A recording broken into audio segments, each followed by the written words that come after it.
আমরা তো বলতে গেলে মহা আতঙ্ক হয়। আর যদি একবার মানুষও মারা যাবে ছেলেও মারা যাবে কবিয়ত কে দিবে। আমাদের বাড়ি হলো একেবারে জিরিবন্টে।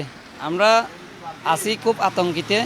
আতঙ্ক হিসাবে ফাড়া খাঞ্জা মাঞ্জা তাইতাম দরকার আর এই তিন সিট বিল্ডিং তো তো আপাতত তিন ফুরিও রাইট পারে এদিন না ইয়া তোকে মৌলী সাহেব ওয়াইট কমর হ্যাঁ কি করে ইমতি করে এবার বাড়ির মাঝে আয়ের তিন ফুরি যখন বিল্ডিং তো তিন সিট তো আয়ের ফুটতে দাঁড়ে ফরি গিয়ে মসুরি বেড়াই গিয়ে বা দূরাই গিয়ে মসুরি বেড়াই গিয়ে বা হ্যাঁ নাইকম শরীর হ্যাঁ নাইকুন শরীর জানা গন্ধমি নিয়ে মৌলী সাহেব হ্যাঁ এবার বাড়ির মা মসুরির যখন বেড়াই ফজর সকালে ভাইয়ে এবার ওই নাইকুন শরীর কি ও যে গিয়ে আছে ফাড়ির অতীত এরই ব্যাপারে তদন্ত করি চাই এবার আবার তারা কি করছি আর কন্যাবাড়ি জানি যে মানুষের চলবে ওনার ঘরের ভিতরে গুলি আবার শুনুন নাই শুনি বুঝলে ও মা দিবা ওই দিবা গিয়া মার আর কি ইবা মারতে ঘুম ঘুম করে পড়ে বুমের মতন পড়ে যে 1971 মারতে খবর বুম ফুটে মানে এরকম পড়ে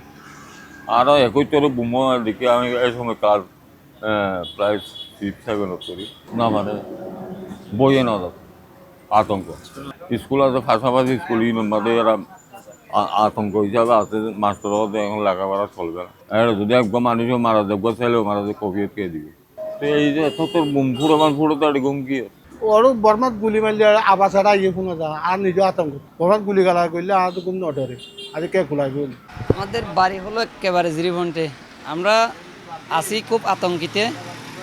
বর্তমানে এখন পরিস্থিতি আমাদের দেশের শান্ত, বিজিবিরা তৎপর আছে।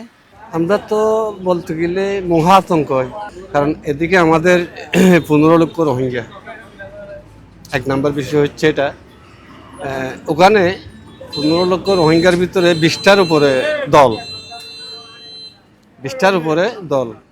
তাইলে এখন এদিকে আবার মগবাগি, তাহলে আমরা আতঙ্ক বলতে অত্যন্ত আতঙ্ক আছে। আমরা এখানে তো গত পরশুদিন দিনের বেলা এখানে মানুষ বসতে পারে নাই গুলির আওয়াজের জন্য। নিশ্চয়ই তো আমরা বয়ে আছি, আমরা অসাধারণ বয়ে আছি। আমরা যারা বর্ডার পার্শ্ববর্তী এলাকাতে বসবাস করি আমরা অত্যন্ত বয়ে আছি। দেখেন না, এই যে প্রায় 8-9 বছরের একটা শিশু না, ছাত্রীটা মারা গেল। আতঙ্ক বলতে এত তো বড় আতঙ্ক আর কিছু হতে পারে না। বার্মার থেকে গুলি আসতেছে, বাইসে আসলে এটা বড় কথা না, কিন্তু বাংলাদেশের পার্শ্ববর্তী বাংলাদেশের ভিতরে ঢুকা যদি বর্মার মগেরা যদি মাইন বসাইয়া যাইতে পারে তাহলে আমরা আতঙ্ক হয় না। তো এখন এখানে এখানে যখন বসাইছে, তো এখানে কোন জায়গায় বসাইছে না বসাইতে এটাও তো বলতে পারি না।